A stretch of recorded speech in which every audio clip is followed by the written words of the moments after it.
কাছে এই নেক্সনটা এসছে সেরামিক কোটিং করার জন্য।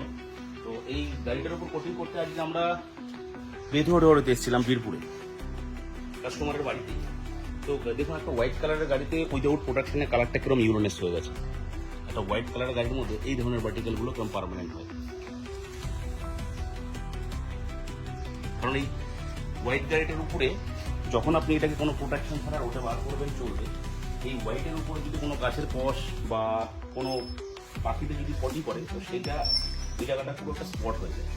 নর্মালি এটা ক্লিন করা যায় না, একটা স্পটটা থেকে যায়। যেরকমভাবে এই গাড়িগুলো দেখছি পুরো গাড়িটার মধ্যে যে পুরো হোয়াইট কালারটাই গাড়িটার মধ্যে নেই। তো এগুলোকে ফার্স্ট আমরা কারেকশন করবো, তারপর আমরা এটার মধ্যে প্রোটেকশনটা চাপাবো। টোটাল প্রসেসটাই দেখাবো যে নেক্সট এরপরে কোটিংয়ের পরে রেজাল্টটা কী হয়।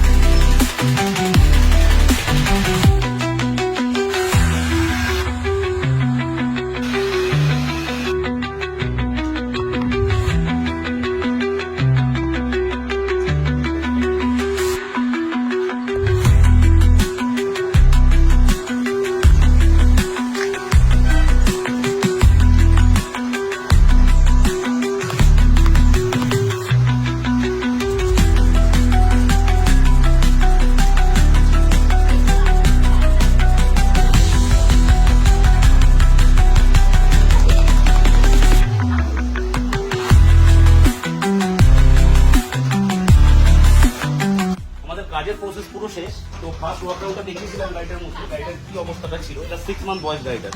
উইদাউট প্রোটেকশনে হোয়াইট কালারের গাড়িগুলো, হোয়াইট কালার বলো না, সমস্ত কালারের গাড়ির মধ্যে এফেক্টেড ঠিক এইভাবেই সেমভাবে পড়ে।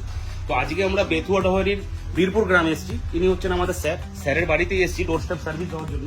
তো স্যার গাড়িটা আপনার এই 6 মাসে যা হয়েছিল, এখন আপনি কি বুঝতে পারছেন আমাদের কাজের এক্সপিরিয়েন্সটা কেমন লাগবে? ঠিক আছে, গাড়ি মোটামুটি ভালোই হয়েছে, যে একটা ক্লোজি ভাব এসেছে গাড়ির ভিতরে। তো এখনো তো আমি মানে এটা কাজ করতে পারছি না, কিন্তু একটু হালকা কাজ করে দেখলাম, খুব স্মুথ একটা ভাব এসেছে।